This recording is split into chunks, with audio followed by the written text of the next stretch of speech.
राष्ट्रीय महामार्ग क्रमांक 6 वर मालट्रक 150 फूट दरीत कोसळून 2 जण जखमी।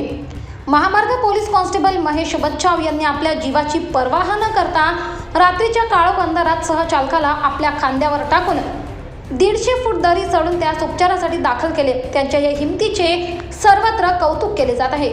महामार्ग पोलिसांनी सहचालकाला जीवनदान दिले। धुळे सुरत राष्ट्रीय महामार्गावरील कोंडाईबारी घाटाच्या 150 फूट दरीत मालट्रक कोसळून 2 जण जबर जखमी झाल्याची घटना रात्री घडली।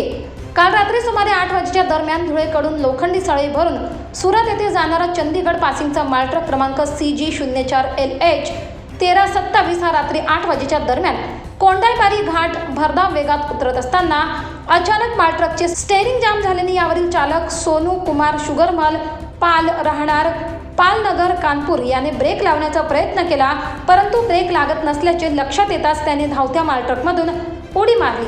मात्र सहचालक मुन्ना बघेल राहणार कानपूर हा मालट्रकसह 200 फूट दरीत कोसळला। या घटनेची माहिती महामार्ग पोलिसांना मिळताच घटनास्थळी पोलीस उपनिरीक्षक सुशांत वळवी, पोलीस कॉन्स्टेबल महेश बच्छाव, गोरख चव्हाण, सुपडू राठोड, राकेश धनगर यांनी घटनास्थळी धाव घेतली आणि रात्रीच्या काळोख अंधारात 150 फूट दरीत उतरून सहचालक मुन्ना बघेल यास जखमी अवस्थेत बाहेर काढले आणि धडाकेबाज महामार्ग पोलीस कॉन्स्टेबल महेश बच्छाव यांनी आपल्या जीवाची पर्वा न करता रात्रीच्या काळोख अंधारात सहचालकाला आपल्या खांद्यावर टाकून 150 फूट दरी चढून त्यास उपचारासाठी दाखल केले। तसेच हिमतीचे सर्वत्र कौतुक केले जात आहे।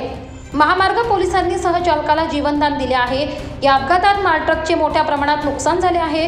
रात्री उशिरापर्यंत साक्री पोलीस घटनास्थळी दाखल झाले होते।